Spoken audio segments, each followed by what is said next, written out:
ಕತ್ತಲೆ ಕವಿಯುತ್ತಿತ್ತು. ತನ್ನ ಮನೆಯ ಬಾಗಿಲು ತೆರೆದು ಸ್ವಾತಿ ಒಳಗೆ ದಾಖಲಾದಳು. ಅವಳ ಕೈಗಳು ಶಾಪಿಂಗ್ ಬ್ಯಾಗ್ಗಳಿಂದ ತುಂಬಿದ್ದವು ಮತ್ತು ಅವಳ ಮುಖವು ಅವಳು ಜಗತ್ತನ್ನೇ ಗೆದ್ದಂತೆ ಹೊಳೆಯುತ್ತಿತ್ತು. ಡ್ರಾಯಿಂಗ್ ರೂಮಿನಲ್ಲಿ ಕುಳಿತಿದ್ದ ಅವಳ ಪತಿ ಮನೋಜ್ ಅವಳನ್ನ ನೋಡಿದಾಗ ಅವನ ಹುಬ್ಬುಗಳು ಮೇಲೆ ಕೆತ್ತುತ್ತಿದ್ದವು. ಇದೆಲ್ಲ ಏನ್ ಸ್ವಾತಿ, ಇಂದು ನೀನು ಮತ್ತೆ ಶಾಪಿಂಗ್ ಮಾಡಲು ಹೋಗಿದ್ದೀಯಾ ಅಂತ ಮನೋಜ್ ಬೇಜಾರಿನ ಸ್ವರದಲ್ಲಿ ಕೇಳಿದ. ಆದರೆ ಸ್ವಾತಿ ತನ್ನ ಖುಷಿಯಲ್ಲಿಯೇ ಮುಳುಗಿದ್ದಳು. ಅವಳು ಬ್ಯಾಗ್ಗಳನ್ನ ಟೇಬಲ್ ಮೇಲೆ ಇಟ್ಟಳು ಮತ್ತು ಮುಖದಲ್ಲಿ ನಗು ತುಂಬಿಕೊಂಡು ಬಳಕುತ್ತಾ ಅವನ ಹತ್ತಿರ ಬಂದು, ಅರೆ ಮನೋಜ್, ನೀವು ಯೋಚಿಸಲಿಕ್ಕೂ ಸಾಧ್ಯವಿಲ್ಲ. ಇವತ್ತು ಎಷ್ಟು ಭರ್ಜರಿ ಸೇಲ್ ಹಚ್ಚಿದ್ದರು ಅಂದ್ರೆ ಅದನ್ನು ವರ್ಣಿಸಲು ಕೂಡ ಆಗಲ್ಲ. ನನಗೆ ಏನು ಗೊತ್ತಿರಲಿಲ್ಲ. ನಿನ್ನೆಯಷ್ಟೇ ಕಿಟಿ ಪಾರ್ಟಿಯಲ್ಲಿ ಶ್ರೀಮತಿ ಮಲ್ಹೋತ್ರಾ ನನಗೆ ಸೇಲ್ ಬಗ್ಗೆ ಹೇಳಿದ್ದರು. ಒಂದರ ನಂತರ ಒಂದರಂತೆ ಕಡಿಮೆ ಬೆಲೆಗೆ ತುಂಬಾ ಚೆನ್ನಾಗಿರುವ ಡ್ರೆಸ್ಗಳು ಮತ್ತು ಬ್ಯೂಟಿ ಪ್ರಾಡಕ್ಟ್ಗಳು ಸಿಕ್ಕವು. ನನಗೆ ತಡೆದುಕೊಳ್ಳಲು ಆಗಲಿಲ್ಲ. ಈಗ ಈ ಸೀರೆ ನೋಡಿ, ಅರ್ಧ ಬೆಲೆಗೆ ಸಿಕ್ಕಿದೆ ಮತ್ತು ಈ ಬ್ಯೂಟಿ ಪ್ರಾಡಕ್ಟ್ ಗಳನ್ನ ಎಷ್ಟು ಒಳ್ಳೆಯ ಆಫರ್ಸ್ ನಲ್ಲಿ ಬಿಟ್ಟಿದ್ದರು ಅಂದ್ರೆ ಬೇಡ ಅನ್ನಲು ಮನಸ್ಸೇ ಬರಲಿಲ್ಲ. ಸ್ವಾತಿಯ ಮಾತು ಕೇಳಿ ಮನೋಜ್ ತನ್ನ ಹಣೆಯನ್ನ ಬಡಿದುಕೊಂಡ ಮತ್ತು ಗರ್ಜನೆಯ ಧ್ವನಿಯಲ್ಲಿ, ಸ್ವಾತಿ, ನಿನ್ನ ಈ ಪಾಲ್ತು ಖರ್ಚು ಯಾವಾಗ ಮುಗಿಯುತ್ತದೆ? ಇಂತಹ ಉಪಯೋಗವಿಲ್ಲದ ವಸ್ತುಗಳ ಮೇಲೆ ಹಣ ಸುರಿಯಬೇಡ ಅಂತ ಮೊದಲು ಕೂಡ ಹೇಳಿದ್ದೆ. ಆದರೆ ನೀನೆಲ್ಲಿ ತೆಗೆದುಕೊಳ್ಳುತ್ತೀಯ? ಇದು ಈಗ ನಿನ್ನ ಪ್ರತಿ ಸಲದ ಕೆಲಸವಾಗಿ ಬಿಟ್ಟಿದೆ ಅಂತ ಹೇಳಿದ. ಪತಿಯ ಬೈಗುಳವನ್ನು ಕೇಳಿ ಸ್ವಾತಿಯ ಉತ್ಸಾಹ ಕರಗಲು ಪ್ರಾರಂಭಿಸಿತು. ಅವಳು ಮೆಲು ಧ್ವನಿಯಲ್ಲಿ, ಆದರೆ ಮನೋಜ್, ಪ್ರತಿ ಪಾರ್ಟಿಯಲ್ಲೂ ನನ್ನ ಸ್ನೇಹಿತೆಯರು ಒಳ್ಳೆಯ ಬಟ್ಟೆ ಮತ್ತು ಜ್ಯುವೆಲರ್ಸ್ ಹಾಕಿಕೊಂಡು ಬರುತ್ತಾರೆ. ಎಲ್ಲರ ದೃಷ್ಟಿಯು ಕೇವಲ ಅವುಗಳ ಮೇಲೆಯೇ ಇರುತ್ತವೆ. ಅವುಗಳದೇ ಹೊಗಳಿಕೆ ಆಗುತ್ತದೆ. ನನಗೂ ಕೂಡ ಚೆನ್ನಾಗಿ ಡ್ರೆಸ್ ಮಾಡಿಕೊಳ್ಳುವುದು ಇಷ್ಟ. ವಜ್ರದ ಆಭರಣಗಳು ಆಗದಿದ್ದರೂ ಕನಿಷ್ಠ ಪಕ್ಷ ನನ್ನ ಆಯ್ಕೆಯ ಬಟ್ಟೆಗಳನ್ನಾದರೂ ಖರೀದಿಸಬಹುದಲ್ಲ ಅಂತ ಸ್ವಾತಿ ಸ್ವಲ್ಪ ಅಸಮಾಧಾನದಿಂದ ಹೇಳಿದಳು. ಅವಳ ಮಾತು ಕೇಳಿದ ನಂತರ ಮನೋಜನ ಕೋಪ ಮತ್ತಷ್ಟು ಹೆಚ್ಚಾಯಿತು. ಹಾಗಿದ್ದರೆ ಈಗ ಸ್ನೇಹಿತರು ನೋಡಲಿ ಅಂತ ಮನೆಯನ್ನ ಹಾಳು ಮಾಡಲು ನಿಂತಿದ್ದೀಯಾ? ಮಕ್ಕಳ ಓದು, ಮನೆಯ ಖರ್ಚು ಇದನ್ನೆಲ್ಲ ಯಾರು ನೋಡುತ್ತಾರೆ? ಮಕ್ಕಳು ಯಾವ ಹಾಸ್ಟೆಲಲ್ಲಿ ಇದ್ದಾರೋ ಅದರ ಫೀಸ್ ಎಷ್ಟು ಹೆಚ್ಚಾಗಿದೆ ಅಂತ ನಿನಗೇನಾದರೂ ಗೊತ್ತಾ? ನಿನ್ನ ದುಂದು ವೆಚ್ಚ ನನ್ನನ್ನು ಕಂಗಾಲು ಮಾಡುತ್ತಿದೆ ಅಂತ ಹೇಳಿದ. ಆಗ ಸ್ವಾತಿ ಕೋಪದಿಂದ, ಹಾಗಾದರೆ ಈಗ ನನಗೆ ಇಷ್ಟವಾದ ಯಾವುದನ್ನು ಖರೀದಿಸಲು ಸಾಧ್ಯವಿಲ್ಲವೇ ಎಂದಳು. ಚರ್ಚೆ ಇನ್ನೂ ಹಾಗೆ ನಡೆಯುತ್ತಿತ್ತು. ಅಷ್ಟರಲ್ಲಿ ಸ್ವಾತಿಯ ಫೋನ್ ರಿಂಗ್ ಆಯಿತು. ಅವಳು ಫೋನ್ ತೆಗೆದುಕೊಂಡಳು ಮತ್ತು ಇನ್ನೊಂದು ಕಡೆಯಿಂದ ಅವಳ ತಂದೆ ಶಿವಪ್ರಸಾದ್ ಅವರ ಧ್ವನಿ ಕೇಳಿಸಿತು. ಹಲೋ ಮಗಳೇ ಸ್ವಾತಿ. ಹಾ ಅಪ್ಪ, ನಿಮ್ಮ ಆರೋಗ್ಯ ಸರಿ ಇದೆ ಅಲ್ಲವೇ? ಮಗಳೇ, ಅದೆಲ್ಲಿ ಸರಿ ಇರಬೇಕು? ಡಾಕ್ಟರ್ ತೋರಿಸಬೇಕು ಅಂತ ಎಷ್ಟೋ ದಿನಗಳಿಂದ ಯೋಚಿಸುತ್ತಿದ್ದೇನೆ. ಆದರೆ ಒಬ್ಬನೇ ಹೋಗಲಿಕ್ಕೆ ಧೈರ್ಯ ಸಾಲುತ್ತಿಲ್ಲ ಅಂದರು. ಸ್ವಾತಿಯ ಹೃದಯ ಬಡಿತ ತಪ್ಪಿದಂತೆ ಆಯಿತು. ಕಳೆದ ವರ್ಷ ಅವಳ ತಾಯಿ ತೀರಿಕೊಂಡಿದ್ದಳು ಮತ್ತು ತಂದೆಯನ್ನ ನೋಡಿಕೊಳ್ಳಲು ಅವಳಿಗೆ ಸಹೋದರನಿರಲಿಲ್ಲ. ಸ್ವಾತಿ ತನ್ನ ತಂದೆಯ ಕ್ಷೀಣ ಧ್ವನಿಯನ್ನು ಕೇಳಿದಾಗ ಅವಳ ಸಂತೋಷವು ಕ್ಷಣಾರ್ಧದಲ್ಲಿ ಮಾಯವಾಯಿತು. ಆಗ ಅವಳು, ಅಪ್ಪ, ನೀವೇನು ಚಿಂತೆ ಮಾಡಬೇಡಿ. ನೀವು ಚಿಕ್ಕಪ್ಪನ ಮಗ ಅಮಿತ್ ಅಣ್ಣನಿಗೆ ಹೇಳಿ, ಅವನು ನಿಮ್ಮನ್ನು ಡಾಕ್ಟರ್ ಹತ್ತಿರ ಕರೆದುಕೊಂಡು ಹೋಗುತ್ತಾನೆ. ಅಷ್ಟಕ್ಕೂ ಇಂತಹ ಸಮಯದಲ್ಲಿ ನಮ್ಮವರು ಅಂತ ಇದ್ದವರೇ ಅಲ್ಲವೇ ನಮ್ಮೊಂದಿಗೆ ನಿಲ್ಲೋದು? ಅಷ್ಟಕ್ಕೂ ಅವನೇನು ದೂರವಿಲ್ಲ, ಹತ್ತಿರದ ಮನೆಯಲ್ಲೇ ಇರುತ್ತಾನೆ. ನಾನು ಈಗಲೇ ಅವನಿಗೆ ಫೋನ್ ಮಾಡುತ್ತೇನೆ ಅಂತ ಹೇಳಿದಳು. ಆಗ ಶಿವಪ್ರಸಾದರು ನಿಟ್ಟುಸಿರು ಬಿಟ್ಟು, ಮಗಳೇ, ನಾನು ಅವನನ್ನೇ ಕರೆಯುತ್ತಿದ್ದೆ. ಆದರೆ ಈಗ ಅವನು ಇಲ್ಲಿಲ್ಲ. ತನ್ನ ಪತ್ನಿ ಮತ್ತು ಮಕ್ಕಳೊಂದಿಗೆ ಪ್ರವಾಸಕ್ಕೆ ಹೋಗಿದ್ದಾನೆ. ನನಗೆ ಏನು ಮಾಡಬೇಕೆಂದು ತಿಳಿಯದಾಗಿದೆ ಅಂತ ಹೇಳಿದರು. ಇದನ್ನು ಕೇಳಿ ಸ್ವಾತಿಯ ಹೃದಯ ಮರುಗಿತು. ಅವಳು ತನ್ನ ತಂದೆಗೆ ಭರವಸೆ ಕೊಡುತ್ತಾ, ನೀವು ಚಿಂತೆ ಮಾಡಬೇಡಿ ಅಪ್ಪ, ನಾನೇನಾದರೂ ವ್ಯವಸ್ಥೆ ಮಾಡುತ್ತೇನೆ. ನೀವು ಸ್ವಲ್ಪ ರೆಸ್ಟ್ ಮಾಡಿ, ನಾನು ನಂತರ ಮಾತನಾಡುತ್ತೇನೆ ಅಂತ ಹೇಳಿದಳು. ಫೋನ್ ಕಟ್ ಮಾಡಿದ ತಕ್ಷಣ ಸ್ವಾತಿಯ ಮುಖದಲ್ಲಿ ಗಂಭೀರತೆ ಹರಡಿತು. ಅವಳು ಮನೋಜ್ ಕಡೆಗೆ ನೋಡಿ ಆತಂಕದ ಸ್ವರದಲ್ಲಿ, ರೀ ಕೇಳ್ರಿ, ಅಪ್ಪನಿಗೆ ಹುಷಾರಿಲ್ಲ. ಚಿಕ್ಕಪ್ಪನ ಮನೆಯಲ್ಲಿ ಈಗ ಅವರನ್ನು ವೈದ್ಯರ ಬಳಿಗೆ ಕರೆದೊಯ್ಯಲು ಯಾರೂ ಇಲ್ಲ ಎಂದಳು. ಈ ಮಾತಿಗೆ ಮನೋಜ್ ಯಾವುದೇ ಪ್ರತಿಕ್ರಿಯೆ ನೀಡಲಿಲ್ಲ. ಆಗ ಸ್ವಾತಿಯು, ಅವರನ್ನು ಇಲ್ಲಿಗೆ ಕರೆದುಕೊಂಡು ಬರಬೇಕು ಅಂತ ನನಗೆ ಅನಿಸುತ್ತಿದೆ. ಹಳ್ಳಿಯಲ್ಲಿ ಅವರು ಒಬ್ಬರೇ ಇದ್ದಾರೆ. ಅವರನ್ನು ನೋಡಿಕೊಳ್ಳುವವರು ಯಾರೂ ಇಲ್ಲ ಅಂತ ಹೇಳುವಾಗ ಅವಳು ಚಿಂತೆಯಲ್ಲಿದ್ದಳು. ಅವಳ ಮಾತನ್ನು ಕೇಳಿ ಮನೋಜನು ಸ್ವಲ್ಪ ಹೊತ್ತು ಸುಮ್ಮನಿದ್ದನು. ಅವನ ಮನಸ್ಸಿನಲ್ಲಿ ವಿಚಾರಗಳ ಗೊಂದಲಗಳ ಸುರಿಮಳೆಯೇ ಆಗುತ್ತಿರುವಂತೆ. ಈಗ ಇನ್ನೊಂದು ಖರ್ಚು. ಹೀಗೆ ಯೋಚಿಸುವಾಗ ಅವನ ಕಣ್ಣುಗಳಲ್ಲಿ ಚಂಚಲತೆ ಕಾಣಿಸುತ್ತಿತ್ತು. ಅದೇನಿದೆ ಸ್ವಾತಿ, ಹವಾಮಾನವೇ ಹಾಗೆ ಇದೆ. ಅಲ್ಪ ಸ್ವಲ್ಪ ಆರೋಗ್ಯ ಕೆಡುವುದು ಸಾಮಾನ್ಯದ ಮಾತಾಗಿದೆ. ಮೇಲಾಗಿ ನಮ್ಮ ಶಹರದಲ್ಲಿ ಹವಾಮಾಲಿನ್ಯ ಎಷ್ಟು ಹೆಚ್ಚಾಗುತ್ತಿದೆ. ಒಂದು ವೇಳೆ ಮಾವನವರು ಇಲ್ಲಿ ಬಂದರೆ ಅವರ ಆರೋಗ್ಯ ಮತ್ತಷ್ಟು ಹದಗೆಡುವ ಸಂಭವವಿದೆ. ಮತ್ತು ಅಷ್ಟಕ್ಕೂ ಅವರಿಗೆ ಇಲ್ಲಿ ಸರಿಯಾಗಿ ಹೊಂದಿಕೊಳ್ಳಲಿಕ್ಕೆ ಆಗುತ್ತದೆಯೋ ಇಲ್ಲವೋ ಯಾರಿಗೊತ್ತು. ಹಳ್ಳಿಯ ತೆರೆದ ಸ್ವಚ್ಛ ಗಾಳಿ, ತಮ್ಮದೇ ಪರಿಸರ, ಅಲ್ಲಿ ಅವರು ತುಂಬಾ ಸಹಜ ರೀತಿಯಲ್ಲಿ ಇರುತ್ತಾರೆ. ಅವಶ್ಯವಿಲ್ಲದೆ ಅವರಿಗೇಕೆ ಬೇಜಾರು ಮಾಡುವುದು? ಅವರು ಆ ಹಳ್ಳಿಯಲ್ಲಿಯೇ ಇರುವುದು ಒಳ್ಳೆಯದು ಅಂತ ನನಗೆ ಅನಿಸುತ್ತದೆ ಅಂತ ಹೇಳಿದ. ಸ್ವಾತಿ ಮನೋಜನ ಮಾತು ಕೇಳಿ ಸುಮ್ಮನಾದಳು. ಆದರೆ ಅವಳ ಮನದಲ್ಲಿ ಅಶಾಂತಿ ಇದ್ದಿತು. ತಂದೆಯ ಆರೋಗ್ಯದ ಬಗ್ಗೆ ಯೋಚಿಸಿ ಯೋಚಿಸಿ ಅವಳು ಪದೇ ಪದೇ ಬೇಜಾರಿನಲ್ಲಿ ಇರುತ್ತಿದ್ದಳು. ಅವಳ ಈ ಬೇಜಾರು ಮನೋಜನಿಗೆ ಗೊತ್ತಾಗದೇ ಇರಲಿಲ್ಲ. ಸ್ವಲ್ಪ ಹೊತ್ತಿನ ನಂತರ ಅವನು, ಸ್ವಾತಿ, ನಿನ್ನ ತಂದೆಯ ಬಗ್ಗೆ ನನಗೆ ಚಿಂತೆ ಇಲ್ಲ ಅಂತ ಯೋಚಿಸಬೇಡ. ನೀನು ಅವರ ಕಾರಣದಿಂದಲೇ ಬೇಜಾರಾಗಿದ್ದೀಯಾ ಅಂತ ನನಗೆ ಗೊತ್ತಾಗುತ್ತದೆ. ಆದರೆ ವೃದ್ಧಾವಸ್ಥೆಯಲ್ಲಿ ಇದೆಲ್ಲ ಮಾಮೂಲಿಯಾಗಿ ಇದ್ದಿದ್ದೇ ಆಗಿದೆ. ನೀನು ಅವರ ಆರೋಗ್ಯದ ಬಗ್ಗೆ ಫೋನಿನಲ್ಲಿ ವಿಚಾರಿಸುತ್ತಿರು. ಒಂದು ವೇಳೆ ಅವರ ಆರೋಗ್ಯ ತುಂಬಾ ಹದಗೆಡುತ್ತಲಿದ್ದರೆ ಸ್ವಲ್ಪ ದಿನಗಳ ಮಟ್ಟಿಗೆ ನೀನೇ ಅಲ್ಲಿಗೆ ಹೋಗಿ ಇದ್ದು ಬಾ ಅಂತ ಹೇಳಿದ. ಮನೋಜನ ಮಾತು ಕೇಳಿ ಸ್ವಾತಿಯು, ಬಹುಶಃ ನೀವು ಸರಿಯಾಗಿ ಹೇಳುತ್ತಿದ್ದೀರಿ. ಶಹರದ ವಾತಾವರಣದಲ್ಲಿ ಅವರ ಆರೋಗ್ಯ ಮತ್ತಷ್ಟು ಹದಗೆಡಬಹುದು. ಅವಶ್ಯಕತೆ ಬಿದ್ದರೆ ನಾನೇ ಅಲ್ಲಿಗೆ ಹೋಗಿ ಅವರನ್ನು ಡಾಕ್ಟರ್ಗೆ ತೋರಿಸಿ ಔಷಧಿ ಕೊಡಿಸಿ ಬರುತ್ತೇನೆ ಅಂತ ಹೇಳಿದಳು. 2 ದಿನಗಳು ಕಳೆದು ಹೋಗಿದ್ದವು.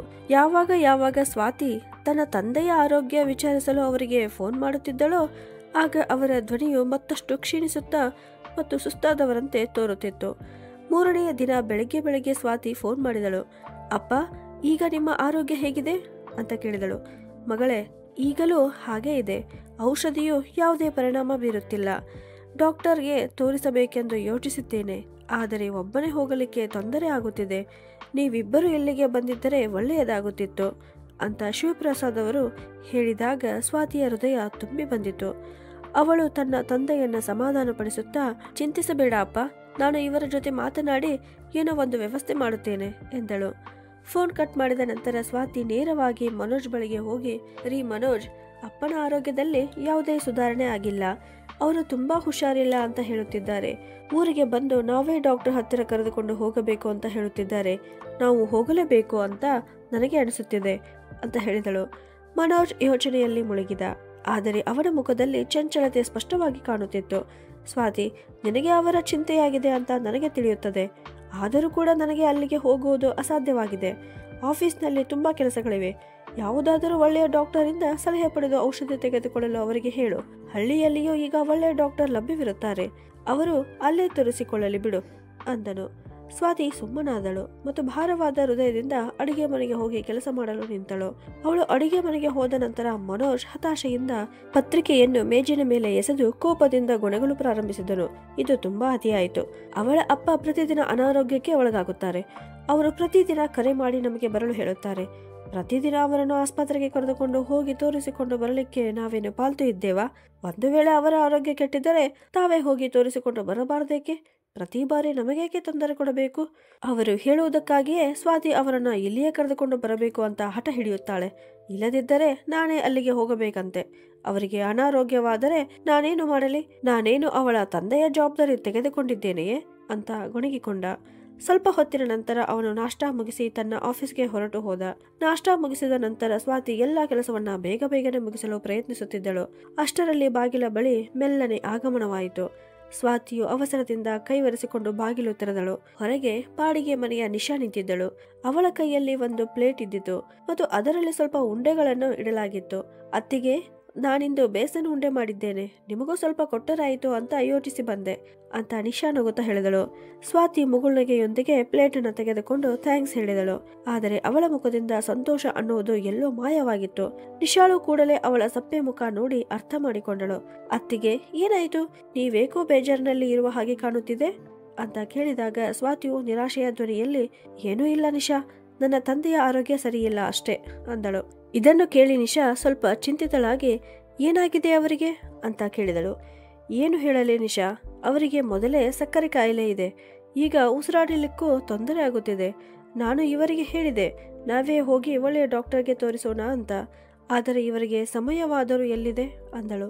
ಇದನ್ನು ಕೇಳಿದ ನಿಶಾ ಸ್ವಾತಿಯನ್ನ ಸಹಾನುಭೂತಿಯಿಂದ ನೋಡಿ, ಅತ್ತಿಗೆ, ಹಾಗಾದರೆ ನೀವು ತುಂಬಾ ಚಿಂತಿತಳಾಗಿರಬೇಕು ಅಂತ ಅನ್ನುವಷ್ಟರಲ್ಲಿ ನಿಶಾಳ ಗಂಡ ಪ್ರಕಾಶ್ ಮಾರುಕಟ್ಟೆಯಿಂದ ಹಿಂತಿರುಗಿದನು.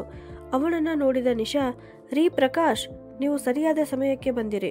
ನೋಡ್ರಿ, ಅತ್ತಿಗೆ ಎಷ್ಟು ಬೇಜಾರಿನಲ್ಲಿ ಇದ್ದಾರೆ. ಇವರ ತಂದೆಯ ಆರೋಗ್ಯ ಸರಿಯಿಲ್ಲವಂತೆ ಮತ್ತು ಇವರನ್ನು ಇವರ ತಂದೆಯ ಬಳಿಗೆ ಕರೆದುಕೊಂಡು ಹೋಗಲು ಮನೋಜ್ ಅಣ್ಣವರ ಹತ್ತಿರ ಸಮಯವಿಲ್ಲವಂತೆ ಅಂತ ಹೇಳಿದಳು. ಈ ಮಾತನ್ನು ಕೇಳಿ ಪ್ರಕಾಶನು ಕೂಡಲೇ, ಅರೆ, ಇದರಲ್ಲಿ ಬೇಜಾರು ಮಾಡಿಕೊಳ್ಳುವಂಥದ್ದು ಏನಿದೆ? ನಿಶಾ, ನೀನು ಅತ್ತಿಗೆಯೊಂದಿಗೆ ಹೋಗು. ನಾನು ನಿಮ್ಮಿಬ್ಬರನ್ನು ನನ್ನ ಗಾಡಿಯಲ್ಲಿ ಬಿಡುತ್ತೇನೆ ಅಂತ ಹೇಳಿದನು. ಸ್ವಾತಿ ಈ ಮಾತನ್ನು ಕೇಳಿ ಸ್ವಲ್ಪ ಬೆಚ್ಚಿ ಬಿದ್ದಳು. ಅವಳು ಹಿಂಚಾಳಿಸುತ್ತಾ, ಅರೆ, ಬೇಡ, ಇಷ್ಟು ತೊಂದರೆ ತೆಗೆದುಕೊಳ್ಳಬೇಡಿ ಅಂದಳು. ಆಗ ಪ್ರಕಾಶನು ನಗುತ್ತಾ, ಇದರಲ್ಲಿ ತೊಂದರೆಯ ಮಾತೆಲ್ಲಿ ಬಂತು? ಅಂಕಲ್ ಅಲ್ಲಿ ಬೇಜಾರಿನಲ್ಲಿ ಇರಬಹುದು.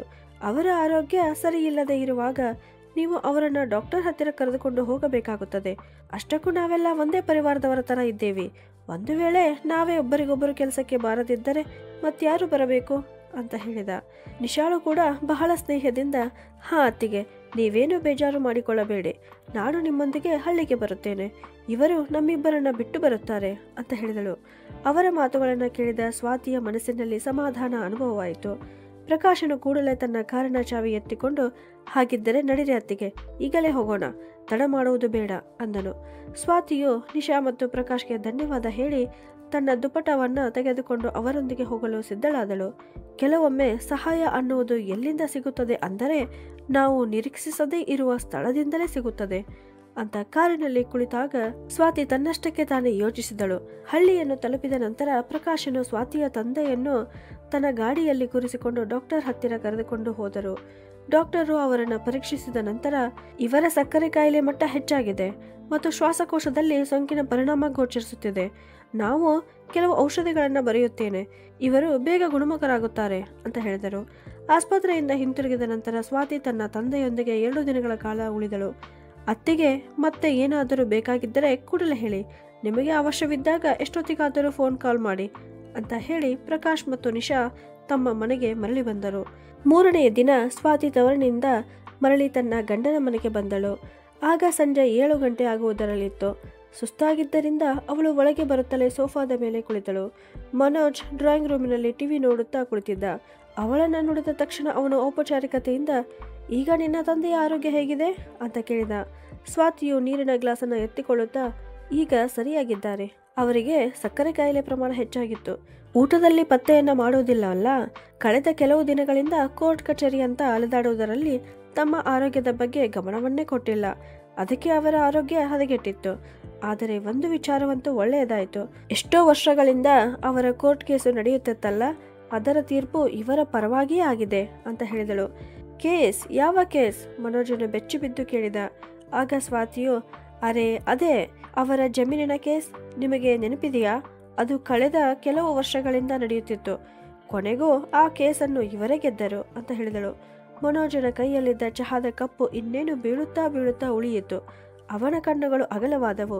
ಅವನು ಸ್ವಲ್ಪ ಮುಂದೆ ಬಾಗುತ್ತಾ, ಏನು? ಅದೇ ಜಮೀನು, ಅದು ಹೈವೇಗೆ ಹೊಂದಿಕೊಂಡು ಇತ್ತಲ್ಲ ಅಂತ ಆಶ್ಚರ್ಯದಿಂದ ಕೇಳಿದ.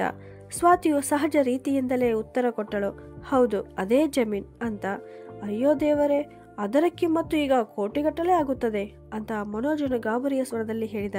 ಆಗ ಸ್ವಾತಿಯು, ಅದರ ಕಿಮ್ಮತ್ತು ಈಗ ಏನಿಲ್ಲ ಅಂದರೂ 5 ಕೋಟಿಯ ಹತ್ತಿರ ಆಗುತ್ತದೆ. ಅಪ್ಪ ಅದನ್ನ ಮಾರಲು ಯೋಚಿಸುತ್ತಿದ್ದಾರೆ ಅಂದಳು. ಮನೋಜನಿಗೆ ಇದ್ದಕ್ಕಿದ್ದಂತೆ ದೊಡ್ಡ ನಿಧಿಯ ಕೀಲಿಕೈ ಸಿಕ್ಕಂತೆ ಭಾಸವಾಯಿತು. ಅವನ ಮುಖದಲ್ಲಿ ವಿಚಿತ್ರವಾದ ಉತ್ಸಾಹ ಮತ್ತು ಸಂತೋಷ ಕಾಣಿಸಿಕೊಂಡಿತು. ವಾವ್, ಇದು ತುಂಬಾ ಒಳ್ಳೆಯ ಸುದ್ದಿ. ಅಂದ ಹಾಗೆ ಆ ಹಣವನ್ನ ಏನು ಮಾಡುತ್ತಾರೆಂದು ಅವರು ಏನನ್ನು ಹೇಳಲಿಲ್ಲವೇ ಅಂತ ಕೇಳಿದನು. ಆಗ ಸ್ವಾತಿಯು, ಇಲ್ಲ, ಈಗಲೇ ಏನು ಯೋಚಿಸಿಲ್ಲ. ಅಷ್ಟಕ್ಕೂ ಅವರಿಗೆ ಅವರ ಶರೀರವೇ ಜೊತೆ ಕೊಡದಿದ್ದರೆ ಹಣವಾದರೂ ಯಾವ ಕೆಲಸಕ್ಕೆ ಬರುತ್ತದೆ ಅಂದಳು.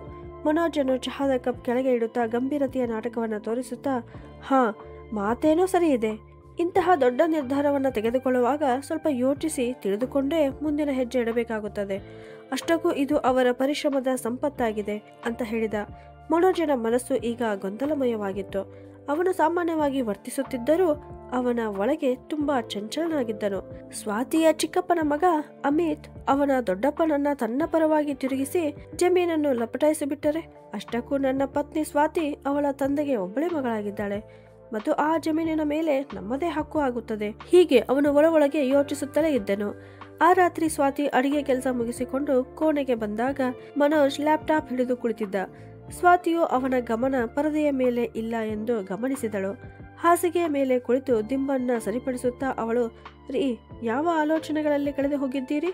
ಲ್ಯಾಪ್ಟಾಪ್ ಕೆಲಸ ಮುಗಿದಿದ್ದರೆ ಅದನ್ನು ಬಂದ್ ಮಾಡಿ ಮಲಗಿಕೊಳ್ಳಿ ಅಂತ ಹೇಳಿದಳು. ಆಗ ಮನೋಜನು, ಸ್ವಾತಿ, ನಿನ್ನ ತಂದೆಯ ಆರೋಗ್ಯ ಸರಿ ಇಲ್ಲದಿರುವುದು, ಈಗ ಅವರನ್ನ ಅಲ್ಲಿ ಒಂಟಿಯಾಗಿ ಬಿಡುವುದು ನಿನಗೆ ಸರಿ ಕಾಣಿಸುತ್ತದೆಯೇ? ಅಷ್ಟಕ್ಕೂ ಅವರು ನಮಗೆ ದೊಡ್ಡವರು, ಅವರನ್ನು ಕಾಳಜಿ ಮಾಡೋದು ನಮ್ಮ ಕರ್ತವ್ಯವಾಗಿದೆ ಅಂತ ಹೇಳಿದನು. ಆಗ ಸ್ವಾತಿಯು, ನಾನು ಮೊದಲೇ ಹೇಳಿದ್ದೆ, ನಡೀರಿ ಅವರನ್ನ ಭೇಟಿಯಾಗಿ ಬರೋಣ ಅಂತ. ಆದರೆ ನಿಮಗೆ ಅವರಿಗಿಂತ ಆಫೀಸಿನ ಕೆಲಸವೇ ಹೆಚ್ಚು ಅನಿಸುತ್ತದೆ ಅಂತ ಹೇಳಿದಳು. ಅರೆ ಸ್ವಾತಿ, ಅವರ ಆರೋಗ್ಯ ಇಷ್ಟೊಂದು ಹದಗೆಟ್ಟಿದೆ ಅಂತ ನನಗೆಲ್ಲಿ ಗೊತ್ತಿತ್ತು? ನೀನು ಹೋಗಿ ಬಂದ ಮೇಲೆಯೇ ಗೊತ್ತಾಗಿದ್ದು. ಈಗ ಅವರನ್ನ ಇಲ್ಲಿಗೆ ಕರೆದುಕೊಂಡು ಬರಬೇಕು ಅಂತ ಯೋಚಿಸಿದ್ದೇನೆ. ನಮ್ಮೊಂದಿಗೆ ಇದ್ದರೆ ನಾವು ಅವರನ್ನ ಚೆನ್ನಾಗಿ ನೋಡಿಕೊಳ್ಳಬಹುದು ಅಂತ ಹೇಳಿದ. ಮನೋಜನ ಮಾತು ಕೇಳಿದ ನಂತರ ಸ್ವಾತಿಗೆ ಅನುಮಾನ ಬಂದಿತು. ನಂತರ ಅವಳು, ಓಹೋ, ಆದರೆ ಹಳ್ಳಿಯ ಪರಿಸರ ಅವರಿಗೆ ಉತ್ತಮವಾಗಿದೆ ಎಂದು ನೀವೇ ಹೇಳುತ್ತಿದ್ದೀರಿ. ನೀವು ಹೇಳಿದ್ದು ಸರಿಯಾಗಿತ್ತು. ನಮ್ಮ ನಗರದಲ್ಲಿ ತುಂಬಾ ಮಾಲಿನ್ಯವಿದೆ. ಚೆನ್ನಾಗಿದ್ದ ಮನುಷ್ಯನು ಕೂಡ ಅನಾರೋಗ್ಯಕ್ಕೆ ತುತ್ತಾಗುತ್ತಾನೆ. ಮತ್ತು ಅಷ್ಟಕ್ಕೂ ಅವರಿಗೆ ಇಲ್ಲಿ ಇರಲು ಮನಸ್ಸು ಬರುತ್ತದೆಯೋ ಇಲ್ಲವೋ ಯಾರಿಗೊತ್ತು. 2-3 ದಿನ ಬಿಟ್ಟು ಅಮಿತ್ ಅವನ ಮನೆಗೆ ಮರಳುತ್ತಾನೆ. ನಂತರ ಅವನು ಅವರನ್ನ ನೋಡಿಕೊಳ್ಳುತ್ತಾನೆ ಅಂತ ವ್ಯಂಗ್ಯವಾಗಿ ಹೇಳಿದಳು. ಓಹೋ, ನೀನು ಕೂಡ ಸ್ವಾತಿ. ಇತ್ತೀಚೆಗೆ ಎಲ್ಲರೂ ತಮ್ಮ ತಮ್ಮ ಕೆಲಸದಲ್ಲಿ ಬ್ಯುಸಿಯಾಗಿರುತ್ತಾರೆ. ಅಚಾನಕ್ ಆಗಿ ಅವರ ಆರೋಗ್ಯ ಹದಗೆಟ್ಟರೆ ಅದಕ್ಕೆ ಯಾರು ಹೊಣೆ? ನಾವು ಇತರರ ಮೇಲೆ ಏಕೆ ಅವಲಂಬಿತರಾಗಬೇಕು? ನಾನು ಹೇಳುತ್ತೇನೆ, ಅವರನ್ನ ಇಲ್ಲಿಗೆ ಕರೆತರೋಣ ಅಂದನು. ಸ್ವಾತಿಗೆ ತನ್ನ ಪತಿಯ ಮಾತಿನಲ್ಲಿ ಬಲವಿದೆ ಅನಿಸಿತು. ಅವಳು ಸ್ವಲ್ಪ ಯೋಚಿಸಿ ನಂತರ, ನೀವು ಸರಿಯಾದ ಮಾತನ್ನ ಹೇಳುತ್ತಿದ್ದೀರಿ. ಅವರು ಇಲ್ಲಿದ್ದರೆ ನಮ್ಮ ಕಣ್ಣೆದುರಿಗೆ ಇದ್ದಂತೆ ಆಗುತ್ತದೆ ಮತ್ತು ನಾವು ಅವರನ್ನ ಎಲ್ಲ ರೀತಿಯಿಂದಲೂ ಕಾಳಜಿ ಮಾಡಬಹುದು ಅಂದಳು. ಹೌದು ಸ್ವಾತಿ, ನಾವು ಮುಂದಿನ ರವಿವಾರವೇ ಅವರನ್ನ ಕರೆಯಲಿಕ್ಕೆ ಬರುತ್ತೇವೆ ಅಂತ ನಾಳೆಯೇ ಅವರಿಗೆ ಫೋನ್ ಮಾಡಿ ಹೇಳು ಅಂತ ಮನೋಜ್ ಹೇಳಿದ. ಮಾರನೇ ದಿನ ಬೆಳಗ್ಗೆ ಯಾವಾಗ ಸ್ವಾತಿಯ ಕಣ್ಣು ತೆರೆದವೋ ಆಗ ಮನೋಜ್ ಮೊದಲೇ ಎದ್ದು ತಯಾರಾಗಿ ಕುಳಿತಿದ್ದನು. ಇದನ್ನು ಕಂಡ ಸ್ವಾತಿ ವಿಚಿತ್ರವಾದಳು ಮತ್ತು ಅವಳು ಹೇಳುತ್ತಲೇ, ಅರೆ, ಇಂದು ನೀವು ಆಫೀಸ್ಗೆ ಬೇಗನೆ ಹೋಗಬೇಕಾ? ಇಷ್ಟು ಬೆಳಗ್ಗೆನೇ ಎದ್ದು ತಯಾರಾಗಿ ಕುಳಿತಿದ್ದೀರಿ ಅಂತ ಕೇಳಿದಳು. ಇಲ್ಲ ಸ್ವಾತಿ, ಇಂದು ಆಫೀಸ್ಗೆ ಹೋಗುವುದಿಲ್ಲ. ನಾನು ಇಂದು ರಜೆ ಹಾಕಿದ್ದೇನೆ ಅಂತ ಮನೋಜ್ ಹೇಳಿದಾಗ ಸ್ವಾತಿಯು ಮತ್ತಷ್ಟು ವಿಚಿತ್ರತೆಯಿಂದ, ರಜೆ ಏಕೆ? ಏನಾದರೂ ವಿಶೇಷ ವಿಷಯ ಇದೆಯಾ ಅಂತ ಒಂದೇ ಉಸಿರಿನಲ್ಲಿ ಕೇಳಿದಳು. ಆಗ ಮನೋಜನು, ಹೌದು ಸ್ವಾತಿ, ನಾವು ಹಿಂದೆ ಹಳ್ಳಿಗೆ ಹೋಗೋಣ, ಮಾವರವರನ್ನ ಕರೆತರಲು ಅಂದಾಗ ಸ್ವಾತಿಯು, ಆದರೆ ಮನೋಜ್, ನಾವು ರವಿವಾರ ಹೋಗುವುದು ಅಂತ ಪ್ಲಾನ್ ಮಾಡಿದ್ದೆವು, ಆದರೆ ಹಿಂದೆ ಅಚಾನಕ್ ಆಗಿ ಅಂತ ಹೇಳುವಷ್ಟರಲ್ಲಿ ಮನೋಜನು, ಹಾ, ಎಷ್ಟು ಬೇಗ ಆಗುತ್ತದೆಯೋ ಅಷ್ಟು ಒಳ್ಳೆಯದು. ಅವರ ಆರೋಗ್ಯದ ಪ್ರಶ್ನೆ ಇದೆ. ನಾನು ಈ ವಿಷಯದಲ್ಲಿ ಯಾವುದೇ ರೀತಿಯ ವಿಳಂಬ ಅಥವಾ ಅಜಾಗರೂಕತೆ ಮಾಡಲು ಬಯಸುವುದಿಲ್ಲ. ಮತ್ತೆ ಸ್ವಾತಿ, ನಿನ್ನ ಚಿಕ್ಕಪ್ಪನ ಮಗ ಅಮಿತ್ ಎಷ್ಟು ಚಾಲಾಕಿ ಇದ್ದಾನೆ ಅಂತ ನಿನಗೆ ಗೊತ್ತಿಲ್ಲವೇ? ನಿನ್ನ ತಂದೆಗೆ ಅವನು ಮರಳು ಮಾಡಿ ಸುಲಭವಾಗಿ ಭೂಮಿಯನ್ನ ಕಬಳಿಸಿ ಬಿಡುತ್ತಾನೆ ಮತ್ತು ನಾವು ಇಲ್ಲಿಯೇ ಕೈ ಚೆಲ್ಲಿ ಉಳಿಯುತ್ತೇವೆ. ಅವರನ್ನ ಇಲ್ಲಿಗೆ ಕರೆ ತಂದರೆ ಒಂದೇ ಕಲ್ಲಿನಲ್ಲಿ 2 ಹಕ್ಕಿಗಳನ್ನು ಹೊಡೆದಂತೆ ಆಗುತ್ತದೆ ಅಂತ ಹೇಳಿದನು. ಇದನ್ನು ಕೇಳಿದ ಸ್ವಾತಿ ಸ್ವಲ್ಪ ಹೊತ್ತು ಯೋಚಿಸಿ, ಹೌದು, ಅದು ನಿಜ. ಅಮಿತ್ನನ್ನು ನಂಬಲು ಸಾಧ್ಯವಿಲ್ಲ ಅಂದಳು. ಹಾಗಾಗಿ ಸ್ವಾತಿ, ನೀನು ಈಗಲೇ ಅವನಿಗೆ ಕರೆ ಮಾಡಿ ನಾವು ಇವತ್ತು ಬರುತ್ತಿದ್ದೇವೆ ಎಂದು ಹೇಳು ಅಂತ ಮನೋಜ್ ಹೇಳಿದ. ಸ್ವಾತಿಯು ತನ್ನ ತಂದೆಗೆ ಫೋನ್ ಹಚ್ಚಿ ವಿಷಯ ತಿಳಿಸಿದಳು. ಮಗಳ ಮಾತನ್ನು ಕೇಳಿದ ಶಿವಪ್ರಸಾದರು, ಆದರೆ ಮಗಳೇ, ಅಲ್ಲಿಗೇಕೆ ಬರಬೇಕು? ನನ್ನ ಆರೋಗ್ಯ ಈಗ ಸರಿಯಾಗಿದೆ. ನಾನು ಇಲ್ಲಿಯೇ ಆರಾಮವಾಗಿ ಇದ್ದೇನೆ ಅಂದರು. ಸ್ವಾತಿಯು ಬೇಜಾರಾಗಿ, ಅಪ್ಪ, ನೀವೇಕೆ ತಿಳಿದುಕೊಳ್ಳುತ್ತಿಲ್ಲ? ಶಹರದಲ್ಲಿ ನೀವು ನಮ್ಮೊಂದಿಗಿದ್ದರೆ ನಾವು ನಿಮ್ಮನ್ನು ಚೆನ್ನಾಗಿ ನೋಡಿಕೊಳ್ಳಬಹುದು ಅಂತ ಹೇಳುವಷ್ಟರಲ್ಲಿ ಮನೋಜ್ ಅವಳ ಕೈಯಿಂದ ಫೋನ್ ತೆಗೆದುಕೊಂಡ ಮತ್ತು ಬಹಳ ಅಧಿಕಾರದಿಂದ, ಮಾವನವರೇ, ಈಗ ನಾನು ನಿಮ್ಮ ಯಾವ ಮಾತನ್ನು ಕೇಳುವುದಿಲ್ಲ. ಈಗ ನಿಮ್ಮ ಆರೋಗ್ಯ ನಮಗೆ ಎಲ್ಲಕ್ಕಿಂತ ಮುಖ್ಯವಾಗಿದೆ. ಇಂದು ನಾವು ನಿಮ್ಮನ್ನು ಕರೆಯಲು ಬರುತ್ತಿದ್ದೇವೆ. ಇದು ನಿರ್ಧಾರವಾಗಿ ಬಿಟ್ಟಿದೆ ಅಂತ ಹೇಳಿದ. ಶಿವಪ್ರಸಾದರು ಮೆಲ್ಲನೆ ನಗುತ್ತಾ, ಅರೆ ಅಳಿಯಂದ್ರೆ, ನೀವೆಷ್ಟು ಕಾಳಜಿ ಮಾಡುತ್ತೀರಿ ನನ್ನನ್ನು. ಆದರೆ ನನಗೆ ನಿಜವಾಗ್ಲೂ ಇಲ್ಲಿಯೇ ನೆಮ್ಮದಿ ಸಿಗುತ್ತದೆ. ಇಲ್ಲಿಯ ಮಣ್ಣು, ಇಲ್ಲಿಯ ಗಾಳಿ, ಇಲ್ಲಿಯ ವಾತಾವರಣ ಎಲ್ಲವೂ ನನ್ನದೇ ಅಂತ ಅನಿಸುತ್ತದೆ ನನಗೆ ಅಂತ ಹೇಳಿದರು. ಆಗ ಮನೋಜನು ಭಾವುಕತೆಯಿಂದ ನಾಟಕ ಮಾಡುತ್ತಾ, ಆದರೆ ಮಾವನವರೇ, ಇಲ್ಲಿ ನಾನು ಮತ್ತು ಸ್ವಾತಿ ನಿಮ್ಮ ಬಗ್ಗೆ ಎಷ್ಟು ಚಿಂತೆ ಮಾಡುತ್ತೇವೆ ಅಂತ ನಿಮಗೆ ಗೊತ್ತಿಲ್ಲ. ನೀವು ಎದುರಿಗೆ ಇದ್ದರೆ ನಮ್ಮ ಹೃದಯಕ್ಕೆ ಸಂತುಷ್ಟಿ ಸಿಗುತ್ತದೆ. ಸ್ವಾತಿ ನಿಮಗೆ ಒಬ್ಬಳೇ ಮಗಳು. ಅದಕ್ಕಾಗಿ ನಿಮ್ಮ ಗಮನ ಇಡುವುದು ನಮ್ಮ ಕರ್ತವ್ಯವಾಗಿದೆ. ಈಗ ನೀವೇ ಯೋಚನೆ ಮಾಡಿ, ನಿಮ್ಮ ಜಾಗದಲ್ಲಿ ನನ್ನ ತಂದೆ ಇದ್ದಿದ್ದರೆ ಅವರಿಗಾಗಿ ನಾನು ಇದನ್ನೆಲ್ಲವನ್ನು ಮಾಡುತ್ತಿರಲಿಲ್ಲವೇ ಅಂತ ಕೇಳಿದ. ಮನೋಜನ ವಾಗ್ವಾದದ ಮುಂದೆ ಶಿವಪ್ರಸಾದರ ಮಾತು ಒಂದೂ ನಡೆಯಲಿಲ್ಲ. ಕೊನೆಗೆ ಅವರು ಅವರೊಂದಿಗೆ ಬಂದು ಇರಲು ಒಪ್ಪಿಗೆ ಸೂಚಿಸಿದರು. ಸಂಜೆ ಮನೋಜ್ ಮತ್ತು ಸ್ವಾತಿ ಶಿವಪ್ರಸಾದರ ಜೊತೆಗೆ ಮನೆಗೆ ಹಿಂತಿರುಗಿದರು. ಮನೋಜ್ ಕಾರನ್ನು ನಿಲ್ಲಿಸಿ, ಸ್ವಾತಿ, ನೀನು ಗೇಟ್ ತೆರೆ, ನಾನು ಮಾವನವರಿಗೆ ಕಾರಿನಿಂದ ಇಳಿಯಲು ಸಹಾಯ ಮಾಡುತ್ತೇನೆ ಎಂದನು. ಕಾರಿನಿಂದ ಇಳಿದ ನಂತರ ಸ್ವಾತಿ ಮನೆಯ ಡೋರ್ಬೆಲ್ ಬಾರಿಸಿದಳು ಮತ್ತು ಅವಳ ಬಾಡಿಗೆದಾರಳಾದ ನಿಶಾಳ ಧ್ವನಿ ಕೇಳಿಸಿತು. ಅತ್ತಿಗೆ ಬಂದು ಬಿಟ್ರಾ ಅಂತ. ಅಷ್ಟರಲ್ಲಿ ಮನೋಜ್ ಶಿವಪ್ರಸಾದ್ ಅವರ ಕೈ ಹಿಡಿದು ಕಾರಿನಿಂದ ಇಳಿಯಲು ಸಹಾಯ ಮಾಡಿದನು. ನಿಶಾಳು ಅವಸರದಿಂದ ಗೇಟನ್ನು ತೆರೆದಳು ಮತ್ತು ಸ್ವಾತಿಯ ತಂದೆಯನ್ನ ನೋಡಿ ಕೂಡಲೇ ಅವರ ಆರೋಗ್ಯ ವಿಚಾರಿಸಿದಳು. ನಂತರ ಸ್ವಾತಿಯನ್ನ ನೋಡಿ, ಅತ್ತಿಗೆ, ಅಂಕಲ್ ಅವರನ್ನ ಇಲ್ಲಿಗೆ ಕರೆದುಕೊಂಡು ಬಂದು ಒಳ್ಳೆಯ ಕೆಲಸ ಮಾಡಿದಿರಿ ನೀವು ಅಂದಳು. ಶಿವಪ್ರಸಾದರು ಬಂದ ನಂತರ ಮನೆಯ ವಾತಾವರಣ ಆಹ್ಲಾದಕರವಾಗಿತ್ತು. ಸ್ವಾತಿ ಬೆಳಿಗ್ಗೆ ಬೇಗನೆ ಅವರಿಗೆ ಉಪಹಾರ ಸಿದ್ಧಪಡಿಸುತ್ತಿದ್ದಳು ಮತ್ತು ಸಂಜೆ ಕಚೇರಿಯಿಂದ ಹಿಂತಿರುಗಿದ ನಂತರ ಮನೋಜ್ ಅವರೊಂದಿಗೆ ಕುಳಿತು ಮಾತನಾಡುತ್ತಿದ್ದಳು. ಶಿವಪ್ರಸಾದರು ಕೂಡ ಇಲ್ಲಿಗೆ ಬಂದಿದ್ದಕ್ಕೆ ಸಂತೋಷಪಟ್ಟರು. ಒಂದು ಸಂಜೆ ಯಾವಾಗ ಎಲ್ಲರೂ ಕುಳಿತು ಚಹಾ ಕುಡಿಯುತ್ತಿದ್ದರೋ ಆಗ ಮನೋಜ್ ಮುಖ್ಯವಾದ ವಿಷಯಕ್ಕೆ ಬಂದನು. ಅವನು ಚಹಾದ ಗುಟ್ಟನ್ನ ಎಳೆಯುತ್ತಾ, ಮಾವನವರೇ, ನಿಜ ಹೇಳಬೇಕು ಅಂದರೆ ನೀವು ಇಲ್ಲಿಗೆ ಬಂದಾಗಿನಿಂದ ಮನೆಯಲ್ಲಿ ಒಂದು ರೀತಿಯ ಸಂಭ್ರಮವೇ ಮನೆ ಮಾಡಿದೆ. ಆ ದೇವರು ನನಗೆ ಎಲ್ಲವನ್ನ ಕೊಟ್ಟಿದ್ದಾನೆ. ಆದರೆ ಮನೆಯಲ್ಲಿ ಹಿರಿಯ ಜೀವಿಯ ಕಡಿಮೆ ಇತ್ತು, ಅದು ಕೂಡ ಈಗ ಪೂರ್ತಿಯಾಯಿತು. ಕೇವಲ ಒಂದೇ ಒಂದು ವಿಷಯ ನನ್ನನ್ನು ಪದೇ ಪದೇ ಬೇಜಾರಿನಲ್ಲಿ ಇರುವಂತೆ ಮಾಡುತ್ತಿದೆ ಅಂತ ಹೇಳಿದ. ಶಿವಪ್ರಸಾದರು ಬೆಚ್ಚಿ ಬಿದ್ದರು. ಏನ್ ವಿಷಯ ಅಳಿ ಅಂದ್ರೆ, ಎಲ್ಲ ಸರಿಯಾಗಿದೆ ತಾನೆ ಅಂತ ಕೇಳಿದರು. ಹಾ ಮಾವನವರೇ, ಆದರೆ ಈ ಮನೆ ಈಗಿನ ಕಾಲದವರಿಗೆ ಇದು ಹಳೆಯ ಮನೆ ಅನಿಸುತ್ತದೆ. ಯಾವಾಗ ಮಕ್ಕಳ ಸ್ನೇಹಿತರು ಮನೆಗೆ ಬರುತ್ತಾರೋ ಆಗ ಮಕ್ಕಳಿಗೆ ಅವರನ್ನ ಒಳಗೆ ಕರೆಯಲು ಸ್ವಲ್ಪ ನಾಚಿಕೆ ಆದಂತೆ ಆಗುತ್ತದೆ ಅಂತ ಹೇಳಿದ. ಶಿವಪ್ರಸಾದರು ವಿಚಿತ್ರದಿಂದ, ಅದು ಹಾಗೆ ಕೇಳಿ ಅಂದ್ರೆ ಈ ಮನೆಯೇನೋ ಚೆನ್ನಾಗಿದೆ ಅಲ್ಲ ಅಂದರು. ಅಷ್ಟೇ ಮಾವನವರೇ, ಅವರ ಸ್ನೇಹಿತರ ಮನೆಗಳು ದೊಡ್ಡವು ಮತ್ತು ಮಾಡರ್ನ್ ಆಗಿವೆ. ಅವುಗಳಿಗೆ ಹೋಲಿಸಿದರೆ ಈ ಮನೆಯು ಸ್ವಲ್ಪ ಸಾಧಾರಣ ಅನಿಸುತ್ತದೆ. ಒಂದು ವೇಳೆ ಮನೆಯು ಐಷಾರಾಮಿ ಪ್ರದೇಶದಲ್ಲಿದ್ದು ಆಧುನಿಕ ರೀತಿಯಲ್ಲಿ ನಿರ್ಮಿಸಿದ್ದರೆ ಕತೆ ಬೇರೆದೇ ಆಗಿರುತ್ತಿತ್ತು. ಇಂದಿನ ಕಾಲದಲ್ಲಿ ಆಸ್ತಿ ಬೆಲೆಗಳು ಗಗನಕ್ಕೆ ಇರುತ್ತಿವೆ. ಒಳ್ಳೆಯ ಸಮಾಜದಲ್ಲಿ ನಾವು ದೊಡ್ಡ ಮನೆಯನ್ನು ಖರೀದಿಸಲು ಬಯಸಿದರೆ ಆಗ ಒಂದು ಒಳ್ಳೆಯ ದೊಡ್ಡ ಮೊತ್ತ ಬೇಕಾಗುತ್ತದೆ ಅಂತ ಹೇಳಿದ. ಶಿವಪ್ರಸಾದರು ಅಳಿಯನ ಮಾತಿಗೆ ತಲೆ ಹಾಕುತ್ತಾ, ಹೌದು ಅಳಿಯಂದ್ರೆ, ನಿಮ್ಮ ಮಾತು ಸರಿ ಇದೆ. ಈ ಕಾಲದಲ್ಲಿ ಪ್ರತಿಯೊಂದು ವಸ್ತುವಿನ ಬೆಲೆಯೂ ಹೆಚ್ಚಾಗಿದೆ ಅಂದರು. ಇದೇ ಮಾತಾಗಿದೆ ಮಾವನವರೇ. ಒಂದು ವೇಳೆ ಹೊಸ ಮನೆ ಖರೀದಿಸಿದರೂ ಕೂಡ ಅದು ತುಂಬಾ ದೊಡ್ಡದಾಗಿರಬೇಕು. ಈಗ ಮಕ್ಕಳು ಕೂಡ ದೊಡ್ಡವರಾಗುತ್ತಿದ್ದಾರೆ. ಅವರಿಗೂ ಕೂಡ ತಮ್ಮದೇ ಆದ ಬೇರೆ ರೂಮ್ ಬೇಕಾಗುತ್ತದೆ. ಇದೆಲ್ಲವೂ ಹೇಗೆ ನೆರವೇರುತ್ತದೆ ಅಂತ ನನಗೆ ತಿಳಿಯದಾಗಿದೆ ಅಂತ ಮನೋಜ್ ಹೇಳಿದ. ಅಳಿಯನ ಮಾತು ಕೇಳಿ ಶಿವಪ್ರಸಾದರು ಆಳವಾದ ಯೋಚನೆಯಲ್ಲಿ ಮುಳುಗಿದರು. ಅವರು ಚಹಾದ ಕಪ್ ಟೇಬಲ್ ಮೇಲೆ ಇಡುತ್ತಾ, ಹಾಗಿದ್ದರೆ ಅಳಿಯಂದ್ರೆ, ಇದರಲ್ಲಿ ಚಿಂತೆ ಮಾಡುವ ವಿಷಯವೇನಿದೆ? ಯಾವುದೇ ಸಹಾಯ ಬೇಕಾಗಿದ್ದರೂ ನನಗೆ ಹೇಳಿ ಅಂದರು. ಇದನ್ನು ಕೇಳುತ್ತಲೇ ಮನೋಜನ ಕಣ್ಣುಗಳಲ್ಲಿ ಹೊಳಪು ಕಾಣಿಸಿತು. ಆದರೆ ಅವನು ತನ್ನ ಭಾವನೆಗಳನ್ನು ಹತ್ತಿಕ್ಕಿಕೊಂಡು ಮೆತ್ತನೆಯ ಧ್ವನಿಯಲ್ಲಿ, ಮಾವನವರೇ, ಇದು ಅಷ್ಟು ಸಣ್ಣ ವಿಷಯವಲ್ಲ ಮತ್ತು ಸರಳವಾಗಿಲ್ಲ. ಇದು ಕೋಟಿಯ ವ್ಯವಹಾರ ಆಗಿದೆ ಅಂತ ಹೇಳಿದ. ಅಳಿಯಂದ್ರೆ, ನೀವೇಕೆ ಬೇಜಾರು ಮಾಡಿಕೊಳ್ಳುತ್ತಿದ್ದೀರಿ? ನನ್ನ ಹತ್ತಿರ ಏನೆಲ್ಲ ಇದೆಯೋ ಕೊನೆಗೆ ಅದೆಲ್ಲವೂ ನಿಮ್ಮದೇ ಅಲ್ಲವೇ?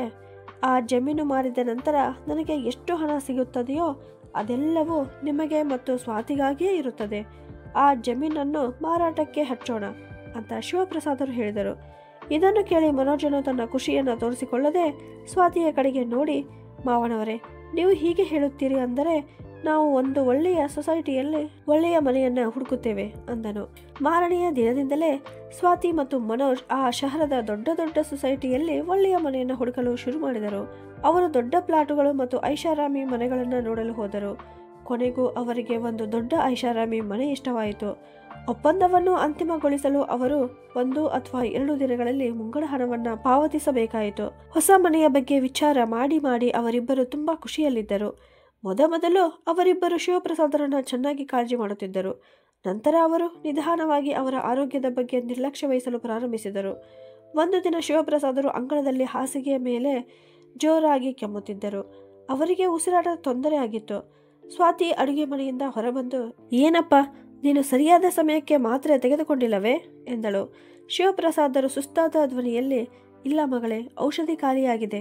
ನಾನು ಮನೋಜರಿಗೆ ಹೇಳಿದ್ದೆ, ಆದರೆ ಅವರು ತರುವುದನ್ನು ಮರೆತೇ ಬಿಟ್ಟಿರಬೇಕು ಅಂತ ಹೇಳುವಷ್ಟರಲ್ಲಿ ಮನೋಜನು ಒಳಗಿನಿಂದ ಹೊರಗೆ ಬಂದನು ಮತ್ತು ತನ್ನ ಮಾವನ ಮಾತನ್ನು ಕೇಳಿ, ಅರೆ ಮಾವನವರೇ, ಕ್ಷಮಿಸಿ, ನಾನು ಔಷಧಿ ತರುವುದನ್ನು ಮರೆತು ಬಿಟ್ಟೆ.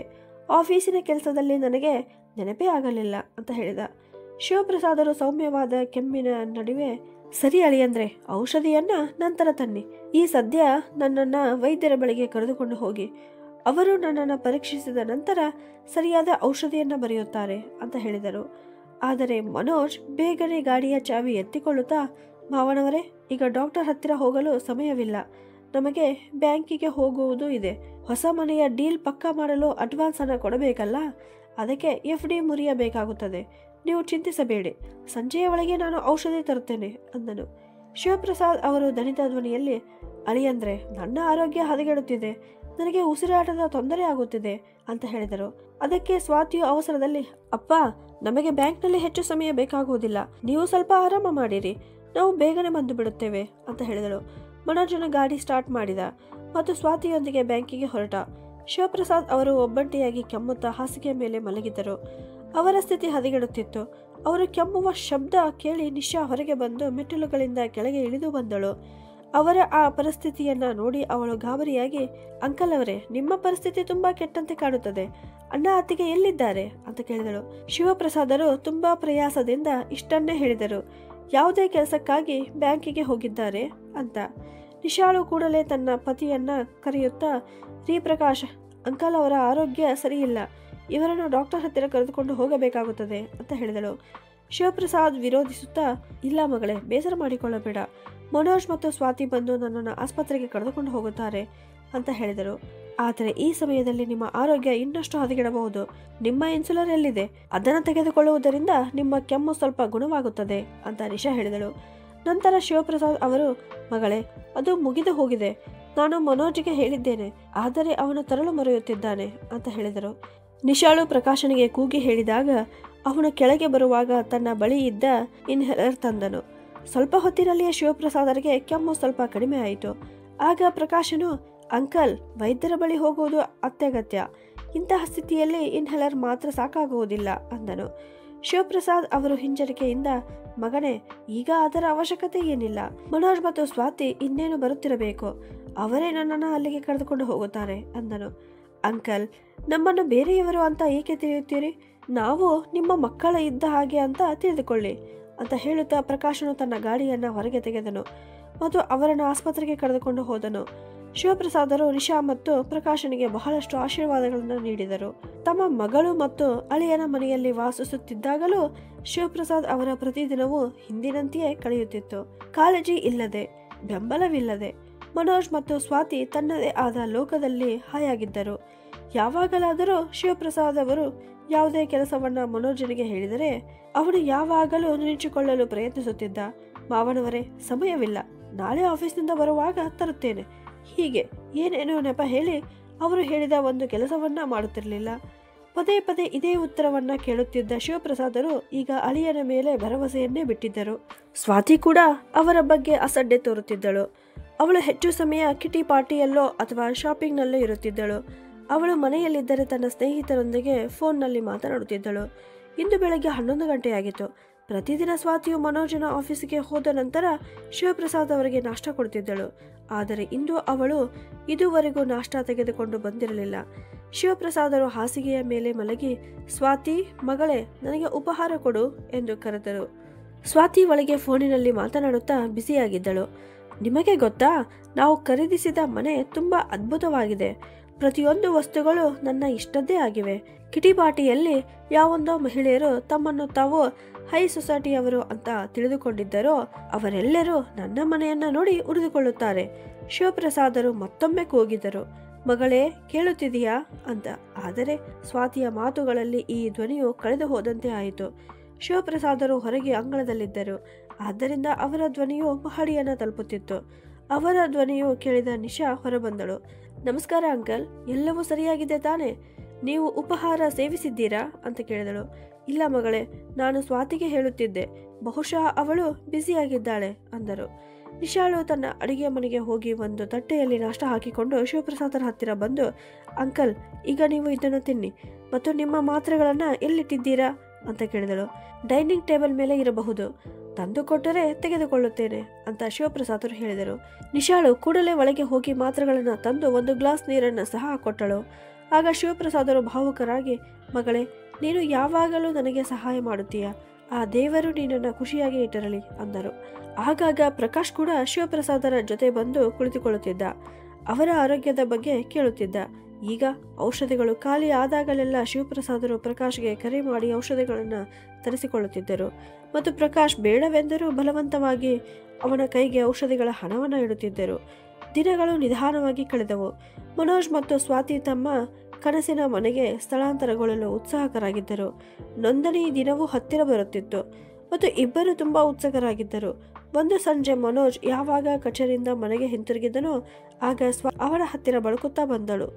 ರೀ ಕೇಳ್ರಿ, ಈಗ ನಾವು ನಮ್ಮ ಹೊಸ ಮನೆಗೆ ಹೋಗುವವರು ಇದ್ದೀವಿ. ನಾವು ಒಂದು ದುಬಾರಿಯ ಗಾಡಿಯನ್ನು ಖರೀದಿಸಬೇಕೆಂದು ನಿಮಗೆ ಅನಿಸುತ್ತಿದ್ದೇವಲ್ಲವೇ? ಮತ್ತು ಮನೆಗೆ ಫರ್ನಿಚರ್ ಆರಾಮದಾಯಕವಾಗಿ ಮತ್ತು ಐಷಾರಾಮಿಯಾಗಿರಬೇಕು. ನಮ್ಮ ಸಂಬಂಧಿಕರು, ನಿಮ್ಮ ಸ್ನೇಹಿತರು ಮತ್ತು ನನ್ನ ಸ್ನೇಹಿತೆಯರು ಎಲ್ಲರೂ ಮನೆ ನೋಡಲು ಬರುತ್ತಾರೆ. ಆದ್ದರಿಂದ ಎಲ್ಲವೂ ಚೆನ್ನಾಗಿ ಕಾಣಬೇಕು ತಾನೆ ಅಂದಳು. ಆಗ ಮನೋಜ್ ನಗುತ್ತಾ, ಇದು ಸರಿಯಾದ ಮಾತಾಗಿದೆ ಸ್ವಾತಿ. ಅಷ್ಟಕ್ಕೂ ನಿನ್ನ ತಂದೆಗೆ 5 ಕೋಟಿ ಹಣ ಬರುತ್ತಿದೆಯಲ್ಲ. ಅದರಲ್ಲಿ ನಾವು ಕೇವಲ 3 ಕೋಟಿಯ ಮನೆ ಖರೀದಿಸುತ್ತಿದ್ದೇವೆ. ಅದರಲ್ಲಿ ಇನ್ನೂ 2 ಕೋಟಿ ಉಳಿಯುತ್ತದೆ. ನಾವು ಆರಾಮದಾಯಕ ಫರ್ನಿಚರ್ ಮತ್ತು ಐಷಾರಾಮಿ ಗಾಡಿಯನ್ನು ಖರೀದಿಸಬಹುದು ಅಂತ ಹೇಳಿದಾಗ ಸ್ವಾತಿಯು ಖುಷಿಯಾಗಿ ಸಹಮತಿ ಸೂಚಿಸಿದಳು ಮತ್ತು ಮುಂದುವರೆದು, ಅಷ್ಟಕ್ಕೂ ಅಪ್ಪ ಈ ವಯಸ್ಸಲ್ಲಿ ಅಷ್ಟೊಂದು ಹಣ ತೆಗೆದುಕೊಂಡು ಏನು ಮಾಡುತ್ತಾರೆ? ಮತ್ತೇನಿದೆ, ಅವರು ಮನೆಯಲ್ಲಿ ಕುಳಿತು ಆರಾಮ ಮಾಡಲಿ, ನಾವೆಲ್ಲ ನೋಡಿಕೊಳ್ಳೋಣ ಅಂತ ಹೇಳಿದಳು. ಕಳೆದ 1-2 ದಿನಗಳಿಂದ ಶಿವಪ್ರಸಾದರ ಮನಸ್ಸಿನಲ್ಲಿ ವಿಚಿತ್ರವಾದ ಚಡಪಡಿಕೆ ಉಂಟಾಗುತ್ತಿತ್ತು. ಅವರ ಹೃದಯ ಭಾರವಾಗಿತ್ತು ಮತ್ತು ಉಸಿರಾಡಲಿಕ್ಕೂ ತೊಂದರೆ ಆಗುತ್ತಿತ್ತು. ಕೊನೆಗೂ ಆ ದಿನ ಬಂದೇ ಬಿಟ್ಟಿತು. ಅವರ ಜಮೀನಿನ ನೋಂದಣಿ ಮುಗಿಯುವ ದಿನ. ಸ್ವಾತಿ ಮತ್ತು ಮನೋಜ್ ಬಹಳ ಉತ್ಸುಕರಾಗಿದ್ದರು. ಮನೋಜನು ಶಿವಪ್ರಸಾದರಿಗೆ, ಮಾವನವರೇ ಬೇಗ ಹೇಳಿ, ಇಂದು ಜಮೀನಿನ ರಿಜಿಸ್ಟರ್ ಇದೆ, ಬೇಗ ತಯಾರಾಗಿ ಅಂತ ಹೇಳಿದರು. ಶಿವಪ್ರಸಾದರು ದಣಿದ ಧ್ವನಿಯಲ್ಲಿ, ಅಳಿಯಂದ್ರೆ ನನಗೆ ಹುಷಾರಿಲ್ಲ, ಹೃದಯ ಭಾರವಾದಂತೆ ಅನಿಸುತ್ತಿದೆ ಮತ್ತು ನನ್ನ ಉಸಿರಾಡಲಿಕ್ಕೆ ತೊಂದರೆಯಾಗುತ್ತಿದೆ. ನಾನು ವೈದ್ಯರ ಭೇಟಿ ಮಾಡಬೇಕು ಎಂದು ನಾನು ಭಾವಿಸುತ್ತೇನೆ ಅಂತ ಹೇಳಿದಳು. ಇದನ್ನು ಕೇಳಿದ ಮನೋಜನ ಮನಸ್ಸಿನಲ್ಲಿ ಕೋಪ ಉಕ್ಕಿದಂತೆ ಆಯಿತು. ಆದರೆ ಅವನು ಸಿಟ್ಟನ್ನು ಹತ್ತಿಕ್ಕಿಕೊಂಡು, ಮಾವನವರೇ ಇಂದು ಹೋಗುವುದು ಅವಶ್ಯವಾಗಿದೆ, ಇಲ್ಲದಿದ್ದರೆ ಜಮೀನಿನ ರಿಜಿಸ್ಟರ್ ದಿನವನ್ನು ಮುಂದೂಡಲಾಗುತ್ತದೆ.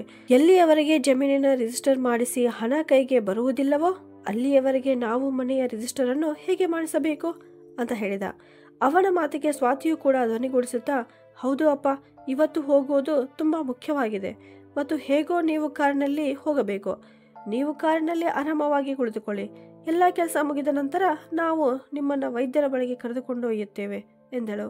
ಶಿವಪ್ರಸಾದರು ದುಃಖದಿಂದ, ಮಗಳೇ, ನನ್ನ ಆರೋಗ್ಯ ಚೆನ್ನಾಗಿದ್ದರೆ ನಾನೇಕೆ ನಿರಾಕರಿಸುತ್ತಿದ್ದೆ, ಆದರೆ ಈಗ ನನಗೆ ಎದ್ದೇಳಲು ಸಹ ಧೈರ್ಯವಿಲ್ಲ ಅಂತ ಹೇಳಿದಳು.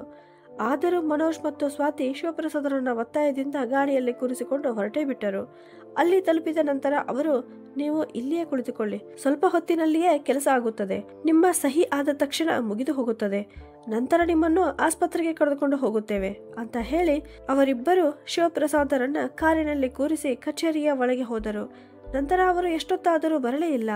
ಶಿವಪ್ರಸಾದರಿಗೆ ಉಸಿರುಗಟ್ಟಂತೆ ಆಗುತ್ತಿತ್ತು. ಅವರು 1-2 ಬಾರಿ ಫೋನ್ ಸಹ ಮಾಡಿದರು. ಪ್ರತಿ ಸಲ ಒಂದೇ ಉತ್ತರ ಬರುತ್ತಿತ್ತು, ಇನ್ನೇನು ಮುಗಿದು ಹೋಯಿತು, ನಿಮ್ಮನ್ನು ಆಸ್ಪತ್ರೆಗೆ ಕರೆದುಕೊಂಡು ಹೋಗುವೆ ಅಂತ. ಶಿವಪ್ರಸಾದರ ಪರಿಸ್ಥಿತಿ ಬಿಗಡಾಯಿಸಲು ಪ್ರಾರಂಭಿಸಿತು. ಅವರು ಧೈರ್ಯ ಕಳೆದುಕೊಳ್ಳುತ್ತಿದ್ದರು. ಆದರೆ ಹೇಗೋ ಮಾಡಿ ಧೈರ್ಯ ತೆಗೆದುಕೊಂಡು ಪ್ರಕಾಶರಿಗೆ ಕರೆ ಮಾಡಿದರು. ಅವರ ಧ್ವನಿ ನಡುಗುತ್ತಿತ್ತು. ಪ್ರಕಾಶ್ ಮಗನೇ, ನನ್ನ ಸಮಯ ಈಗ ಬಂದಿದೆ ಅಂತ ನನಗೆ ಅನಿಸುತ್ತಿದೆ. ನನಗೆ ಉಸಿರುಗಟ್ಟಿಸುವ ಅನುಭವವಾಗುತ್ತಿದೆ. ದಯವಿಟ್ಟು ಬೇಗ ಬಾ ಅಂತ ಹೇಳಿದರು. ಪ್ರಕಾಶನ ಕಿವಿಯಲ್ಲಿ ಆ ಶಬ್ದಗಳು ಪ್ರತಿಧ್ವನಿಸುತ್ತಲೇ ಅವನ ಹೃದಯ ಬಡಿತ ಜೋರಾಯಿತು. ಅವನ ಒಳಗೆ ಒಂದು ವಿಚಿತ್ರವಾದ ಅಶಾಂತತೆ ಮೂಡಿತು. ಅವನು ಕೂಡಲೇ ಫೋನ್ ಕಟ್ ಮಾಡಿ ಸಮಯ ವ್ಯರ್ಥ ಮಾಡದೆ ತನ್ನ ಆಫೀಸ್ನಿಂದ ಹೊರಟ ಮತ್ತು ಶಿವಪ್ರಸಾದರು ಹೇಳಿದ್ದ ಜಾಗಕ್ಕೆ ತಲುಪಿದ. ಶಿವಪ್ರಸಾದ್ ಅವರ ಪರಿಸ್ಥಿತಿ ನಿಜಕ್ಕೂ ತುಂಬಾ ಹದಗೆಟ್ಟಿತ್ತು. ಪ್ರಕಾಶನು ಬೇಗನೆ ಅವರನ್ನ ಆಸ್ಪತ್ರೆಗೆ ಕರೆದೊಯ್ದನು. ಆಸ್ಪತ್ರೆ ತಲುಪಿದ ನಂತರ ವೈದ್ಯರು ಉಪಚಾರವನ್ನ ಪ್ರಾರಂಭಿಸಿದರು. ಇಲ್ಲಿ ಮನೋಜ್ ಮತ್ತು ಸ್ವಾತಿ ಶಿವಪ್ರಸಾದ್ ಅವರನ್ನ ಕರೆದುಕೊಂಡು ಹೋಗಲು ಕಚೇರಿಯಿಂದ ಹೊರಗೆ ಬಂದು ಕಾರಿನಲ್ಲಿ ನೋಡಿದಾಗ ಅವರು ಅಲ್ಲಿ ಇಲ್ಲದನ್ನ ಕಂಡು ಬೆಚ್ಚಿ ಬಿದ್ದರು ಮತ್ತು ಅವರು ಶಿವಪ್ರಸಾದ್ ಅವರಿಗೆ ಫೋನ್ ಹಚ್ಚಿದರು. ಆದರೆ ಅವರ ಫೋನ್ ಸ್ವಿಚ್ ಆಫ್ ಆಗಿತ್ತು.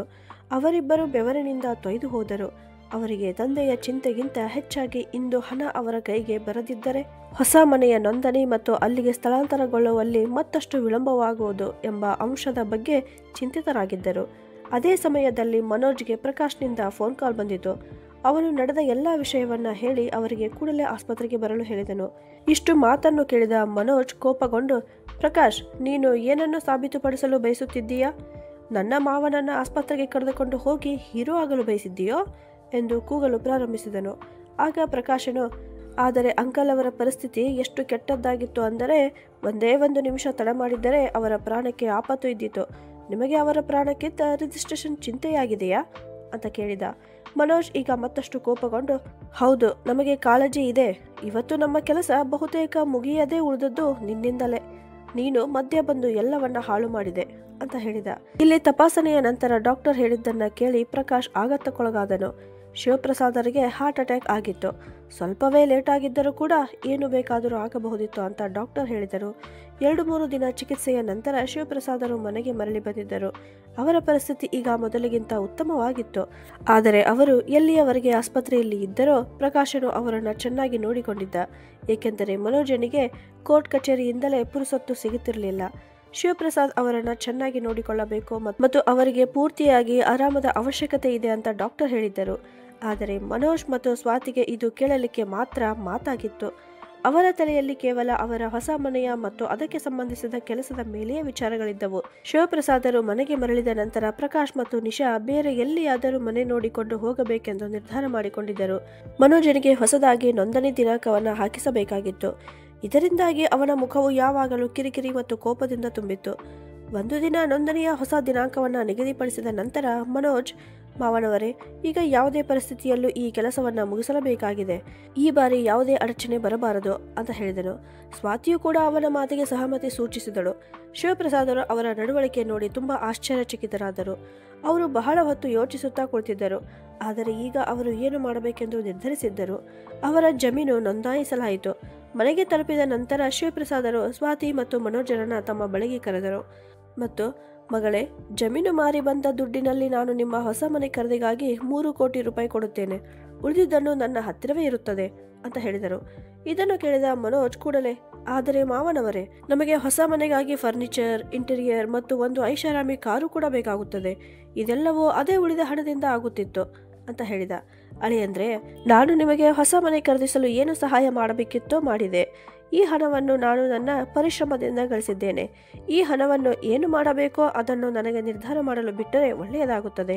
ಅದೇ ಸಮಯಕ್ಕೆ ಸರಿಯಾಗಿ ಪ್ರಕಾಶ್ ಮತ್ತು ನಿಶಾ ಒಳಗೆ ಬಂದು, ನೀವು ಕರೆದಿರಾ ಅಂಕಲ್ ಅವರೇ ಅಂತ ಕೇಳಿದಾಗ ಶಿವಪ್ರಸಾದರು, ಹಾ ಮಗನೇ, ಕರೆದೆ.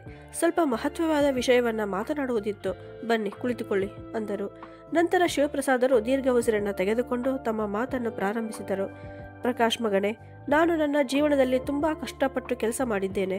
ನಾನು ಪ್ರತಿ ಕ್ಷಣವನ್ನು ನನ್ನ ಮಗಳು ಮತ್ತು ಕುಟುಂಬದ ಸಂತೋಷಕ್ಕಾಗಿ ಮಾತ್ರ ಬದುಕಿದೆ. ಆದರೆ ಈಗ ನಾನು ಜೀವನದ ಆ ಹಂತದಲ್ಲಿ ಇದ್ದೇನೆ. ಅಲ್ಲಿ ದೃಷ್ಟಿಯು ಸ್ವಲ್ಪ ಮಸಕಾಗಿರುತ್ತದೆ, ಆದರೆ ಸಂಬಂಧಗಳ ಸುಳ್ಳು ಮತ್ತು ಸತ್ಯ ಸ್ಪಷ್ಟವಾಗಿ ಗೋಚರಿಸುತ್ತದೆ. ಸ್ವಾತಿ ಮತ್ತು ಮನೋಜರ ಹೊಸ ಮನೆಗಾಗಿ ನನ್ನ ಜಮೀನು ಮಾರಿ ಬಂದ 5 ಕೋಟಿ ದುಡ್ಡಿನಲ್ಲಿ 3 ಕೋಟಿ ಕೊಟ್ಟಿದ್ದೇನೆ. ಉಳಿದ 2 ಕೋಟಿ ಹಣಕ್ಕೆ ನಾನೊಂದು ನಿರ್ಧಾರ ಮಾಡಿಕೊಂಡಿದ್ದೇನೆ ಮತ್ತು ಇದೇ ನನ್ನ ಕೊನೆಯ ನಿರ್ಧಾರವಾಗಿದೆ ಅಂತ ಹೇಳಿದರು. ಇದನ್ನು ಕೇಳಿದ ಮನೋಜನಿಗೆ ನೆಮ್ಮದಿ ಇಲ್ಲದಂತೆ ಆಯಿತು. ಅವನು ಕೂಡಲೇ, ಆದರೆ ಮಾವನವರೇ, ಆ ಹಣ ನಮ್ಮ ಭವಿಷ್ಯಕ್ಕಾಗಿಯೇ ಇರುತ್ತದೆ. ಹೊಸ ಮನೆಯ ಕೆಲಸಗಳು ಇನ್ನೂ ಬಹಳಷ್ಟು ಬಾಕಿ ಇವೆ ಅಂದನು. ಆಗ ಶಿವಪ್ರಸಾದರು ತಮ್ಮ ಕೈ ಹಸ್ತವನ್ನ ತೋರಿಸಿ ಮಾತನ್ನ ನಿಲ್ಲಿಸುವಂತೆ ಸೂಚಿಸಿದರು. ಮನೋಜ್, ನಾನು ನಿಮ್ಮ ಅವಶ್ಯಕತೆಗಳನ್ನು ಅರಿತಿದ್ದೇನೆ, ಜೊತೆಗೆ ನಿನ್ನ ನೀಯತ್ತನ್ನು. ಆದರೆ ನನ್ನಿಂದ ಏನು ಸಾಧ್ಯವಿತ್ತೋ ಅದನ್ನು ಮಾಡಿದೆ. ಈಗ ಉಳಿದ ಹಣವನ್ನು ನಾನು ನನ್ನ ಹತ್ತಿರ ಇಟ್ಟುಕೊಳ್ಳುತ್ತೇನೆ. ಅಷ್ಟಕ್ಕೂ ಒಬ್ಬ ತಂದೆ ಆದವನು ಮಗಳ ಮನೆಯಲ್ಲಿ ಎಷ್ಟು ದಿನ ಅಂತ ಇರಲು ಆಗುತ್ತದೆ? ಅದಕ್ಕಾಗಿ ನಾನು ನಿರ್ಧಾರ ಮಾಡಿಕೊಂಡಿದ್ದೇನೆ. ನಾನು ಇಲ್ಲಿಂದ ಹೊರಡಬೇಕಾಗುತ್ತದೆ ಅಂತ ಹೇಳಿದರು. ಆಗ ಸ್ವಾತಿಯು, ಆದರೆ ಅಪ್ಪ, ನೀವು ಹಳ್ಳಿಯಲ್ಲಿ ಒಬ್ಬರು ಹೇಗೆ ಇರುತ್ತೀರಿ ಅಂತ ವಿಚಿತ್ರದಿಂದ ಕೇಳಿದಾಗ ಶಿವಪ್ರಸಾದರು, ಇಲ್ಲ ಮಗಳೇ, ನಾನು ಹಳ್ಳಿಯಲ್ಲಿ ಇರುವುದಿಲ್ಲ. ನಾನು ನನ್ನ ಮುಂದಿನ ಜೀವನವನ್ನು ಪ್ರಕಾಶ್ ಮತ್ತು ನಿಶಾಳೊಂದಿಗೆ ಕಳೆಯಬೇಕು ಅಂತ ನಿರ್ಧಾರ ಮಾಡಿಕೊಂಡಿದ್ದೇನೆ. ನನಗೆ ಯಾವ ಮಗ ಸೊಸೆ ಇಲ್ಲ, ಆದರೆ ಇವರು ಮಗ ಸೊಸೆಗಿಂತಲೂ ಹೆಚ್ಚಾಗಿ ನನ್ನ ಸೇವೆ ಮಾಡಿದ್ದಾರೆ ಅಂತ ಹೇಳಿದರು. ಅವರ ಮಾತನ್ನು ಕೇಳಿ ಪ್ರಕಾಶ್ ಮತ್ತು ನಿಶಾಳ ಕಣ್ಣುಗಳಲ್ಲಿ ಕಣ್ಣೀರು ಬಂದಿತು. ಶಿವಪ್ರಸಾದರು ತಮ್ಮ ಮಾತನ್ನು ಮುಂದುವರಿಸಿ, ಇವರಿಬ್ಬರು ನನಗಾಗಿ ಏನೇನು ಮಾಡಿದರೋ ಇವರ ಉಪಕಾರವನ್ನು ನಾನು ಹಣದಿಂದ ತೀರಿಸಲಿಕ್ಕೆ ಆಗುವುದಿಲ್ಲ. ಆದರೂ ನಾನೊಂದು ನಿರ್ಧಾರ ಮಾಡಿದ್ದೇನೆ. ಅದೇನೆಂದರೆ, ಜಮೀನು ಮಾರಿದ ಉಳಿದ ದುಡ್ಡಿನ ಮೇಲೆ ಇವರಿಬ್ಬರ ಹಕ್ಕಿದೆ. ಈಗ ಇವರು ಯಾವುದೋ ಬಾಡಿಗೆ ಮನೆಯಲ್ಲಿ ಅಲ್ಲ, ಬದಲಾಗಿ ತಮ್ಮ ಸ್ವಂತ ಮನೆಯಲ್ಲಿ ಇರುತ್ತಾರೆ. ಮತ್ತೆ ನನ್ನ ಮರಣದ ನಂತರ ನನ್ನ ಹಳ್ಳಿಯ ಮನೆಯ ಮೇಲೆಯೂ ಇವರದೇ ಹಕ್ಕಿರುತ್ತದೆ. ನಾನು ನನ್ನ ಉಯಿಲನ್ನು ಶೀಘ್ರದಲ್ಲಿಯೇ ಭರಿಸುತ್ತೇನೆ ಅಂತ ಹೇಳಿದರು. ಇದನ್ನು ಕೇಳಿದ ಪ್ರಕಾಶನು ಕೈ ಮುಗಿದು, ಅಂಕಲ್ ಅವರೇ, ನೀವು ನಮ್ಮೊಂದಿಗೆ ಇರಲು ಬಯಸಿದ್ದೀರಿ. ಇದನ್ನು ತಿಳಿದು ನನಗೆ ಸಂತೋಷವಾಯಿತು. ಆದರೆ ಇದೆಲ್ಲದರ ನಡುವೆ ಹಣವನ್ನು ತರಬೇಡಿ. ನಮಗೆ ಹಣದ ಯಾವ ಅವಶ್ಯಕತೆಯೂ ಇಲ್ಲ ಅಂದನು. ಪ್ರಕಾಶನ ಮಾತು ಕೇಳಿ ಶಿವಪ್ರಸಾದರ ಹೃದಯ ಗದ್ಗದಿತವಾಯಿತು. ಆದರೂ ಅವರು ಏನು ನಿರ್ಧಾರ ಮಾಡಿದರೋ ಅದಕ್ಕೆ ಬದ್ಧರಾಗಿದ್ದರು. ಮನೋಜ್ ಮತ್ತು ಸ್ವಾತಿ ಅವರ ಮುಖಗಳು ಕಪ್ಪಾಗಿದ್ದವು. ಅವರು ಪ್ರತಿಭಟಿಸಲು ಪ್ರಯತ್ನಿಸಿದರು, ಆದರೆ ಶಿವಪ್ರಸಾದ್ ಅವರ ಕಠಿಣ ಧ್ವನಿಯಲ್ಲಿ ಅವರನ್ನು ಮೌನಗೊಳಿಸಿತು. ಅವರು ಮುಂದುವರೆದು, ಮನೋಜ್, ಸ್ವಾತಿ, ನೀವು ಬಹುಶಃ ಇದನ್ನು ಅರ್ಥ ಮಾಡಿಕೊಳ್ಳಲಿಲ್ಲ. ಅದೇನೆಂದರೆ ಹಣದಿಂದ ಸಂಬಂಧವನ್ನ ಖರೀದಿಸಲಾಗುವುದಿಲ್ಲ. ಪ್ರಕಾಶನು ನನಗೆ ಆ ಸಮಯದಲ್ಲಿ ಆಸರೆಯಾದ. ಆಗ ನನಗೆ ಎಲ್ಲಕ್ಕಿಂತ ಅವಶ್ಯವಿತ್ತು ಮತ್ತು ನಿಶಾ ಒಬ್ಬ ಮಗಳ ಹಾಗೆ ನನ್ನನ್ನು ನೋಡಿಕೊಂಡಳು. ಈ ಹಣ ಈಗ ಅವರದೇ ಆಗಿದೆ ಮತ್ತು ಇದರ ಬಗ್ಗೆ ಮುಂದೆ ಚರ್ಚಿಸುವ ಅಗತ್ಯವಿಲ್ಲ ಅಂತ ಹೇಳಿದರು. ಕೋಣೆಯಲ್ಲಿ ಮೌನ ಆವರಿಸಿತ್ತು ಮತ್ತು ಶಿವಪ್ರಸಾದರು ಅಲ್ಲಿಂದ ಎದ್ದು ತಮ್ಮ ವಸ್ತುಗಳನ್ನು ಪ್ಯಾಕ್ ಮಾಡಲು ಹೋದರು. ಸ್ನೇಹಿತರೆ, ಶಿವಪ್ರಸಾದರು ತೆಗೆದುಕೊಂಡ ನಿರ್ಧಾರ ಸರಿಯಾಗಿದ್ದರೆ ಕಮೆಂಟ್ ಮಾಡಿ ತಿಳಿಸಿ ಮತ್ತು ನೀವು ಕರ್ನಾಟಕದ ಯಾವ ಪ್ರದೇಶದಿಂದ ಕಥೆಯನ್ನು ನೋಡುತ್ತಿದ್ದೀರಿ ಅಂತಲೂ ತಿಳಿಸಿ. ಕತೆ ಇಷ್ಟವಾಗಿದ್ದರೆ ಒಂದು ಲೈಕ್ ಕೊಡಿ ಹಾಗೂ ಇದೇ ಥರ ಕಥೆಗಳನ್ನು ನೋಡಲು ನಮ್ಮ ಚಾನಲನ್ನು ಸಬ್ಸ್ಕ್ರೈಬ್ ಮಾಡಿ. ಧನ್ಯವಾದಗಳು.